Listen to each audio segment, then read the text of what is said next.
میرے جی ساتھیوں، ہم اپنے رب کے ساتھ تعلق بنائیں.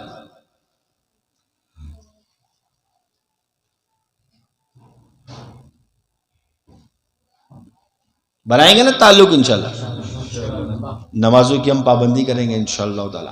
جیسے حدیث میں آتا ہے نا کہ جس کی ایک نماز فوت ہو گئی، گویا وہ ایسا ہے کہ اس کے گھر والے، بیوی بچے، اہل و عیال سب چھین لیا گیا اس سے، اور وہ اکیلے تنہا رہ گیا.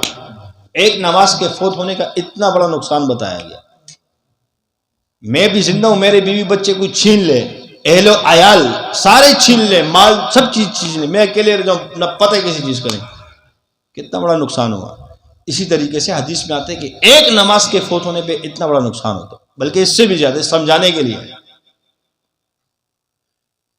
ہم اپنے رب کے تعلق، اپنے رب کے ساتھ اپنے تعلق کو مضبوط کریں. اور خاص نماز فرض عین ہے. نماز تو کسی حالت میں معاف نہیں ہے، نہ جہاد کے موقع پہ معاف ہے، کسی موقع پہ، نہ بیماری میں معاف ہے.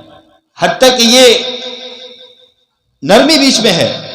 کھڑے ہو کے نہیں پڑھ سکتے، بیٹھ کے پڑھ لو، بیٹھ کے نہیں پڑھ سکتے، لیٹ کے پڑھ لو، لیٹ کے نہیں پڑھ سکتے، اشاروں سے پڑھ لو، لیکن معاف نہیں ہے. کیا میری اور آپ کی نمازیں ہیں؟ ہم اپنی نمازوں کو بھی دیکھ لیں.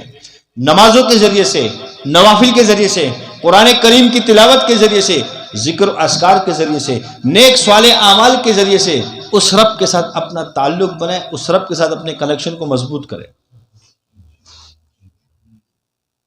کیا کرے؟ مضبوط کرے نا. میرے جی ساتھیوں، بیان کرنا مقصود نہیں ہے، مقصد یہ ہے کہ اپنے اندر فکر پیدا ہو جائے. یہ کمیاں سارے میری اندر موجود ہیں، میں اپنی کمیاں بیان کر رہا ہوں. اشرف علی تھانوی رحمۃ اللہ علیہ فرماتے ہیں کہ جب انسان کسی چیز کے، کسی نیک کام کرنے کے لیے اس کے اندر کمی موجود ہو تو وہ اس کی دعوت دوسروں کو دینا شروع کر دے، اللہ اس کو توفیق دے دے گا. تو میں وہی کام کر رہا ہوں، یہ ساری کمیاں میرے اندر موجود ہے، دعوت کے طور پہ آپ کے سامنے بیان کر رہا ہوں. اللہ مجھے بھی توفیق دے اور اللہ آپ کو بھی دے. انشاءاللہ میں بھی کوشش کروں، آپ کریں گے نا کوشش؟